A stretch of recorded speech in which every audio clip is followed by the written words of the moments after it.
ever vigilant watcher.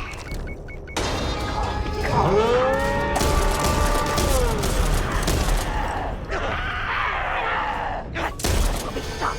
Survivors will be struck again.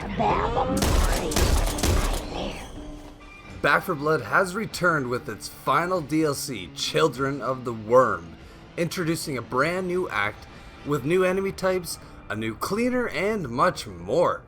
It starts off strong with a cutscene introducing the new character, the Prophet, who is in my opinion the best character in the game.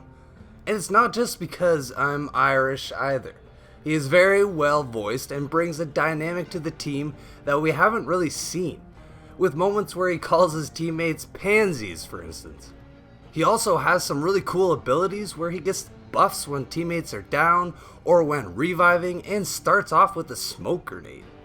But as to why the Prophet has showed up is due to the fact that in Kanoa River, more and more survivors under his care are disappearing.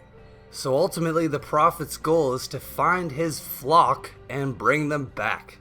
All of this is played through 6 new missions. With these missions as well, one of the best features they have available is a sort of content sharing ability given. So long as one player owns the DLC, it is unlocked for you and up to 3 mates. The usual crew that I game with only own the base game or have it through Game Pass. So ultimately this is a pretty wicked deal. But getting into the difficulty of it, this game is no joke. We played on Veteran and kept getting our butts handed to us until finally we were able to get through the first mission, which I know can sound pathetic, but when the modifier spawns in, where the zombies are constantly at your heel, it's really hard to manage without incredibly powerful cards. I've played through the base game with my friends a few times and we have quite the decks built up, and it still kicked our butts.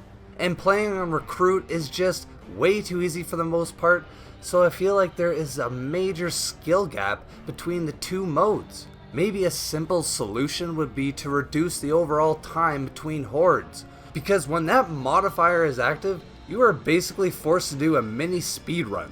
And when it's your first time playing it and you don't know where to collect the items, it really makes for a difficult time. But anyways, in addition to these new maps, we have 4 new enemy types that are not like our typical infected. They seem more intelligent and are kind of creepy with how they talk to you and offer new mechanics to help spice up the gameplay.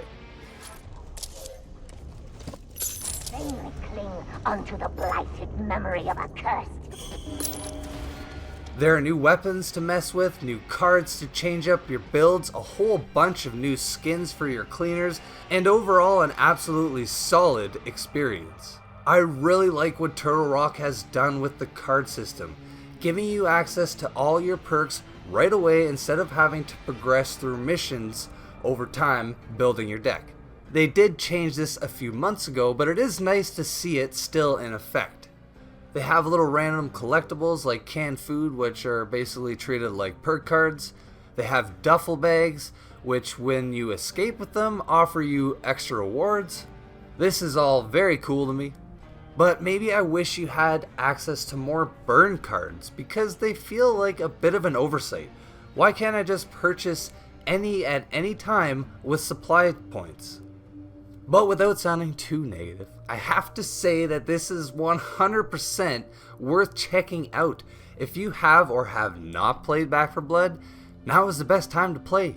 With the ability to content share with your friends who may not own the DLC, the addition of new weapons, cards, and enemies, all adding a thick chunk of content for us to chew on, a new character that is arguably one of the best in the game and offers abilities that are actually useful, 6 new missions that look great and are not just a cakewalk. This is an absolute package, and although to many it may not hold up to its bigger brother, the Left 4 Dead series, it still stands on its own 2 feet with pride, because this is a solid game. And I guess if I were to score it, it would have to get a 9 out of 10.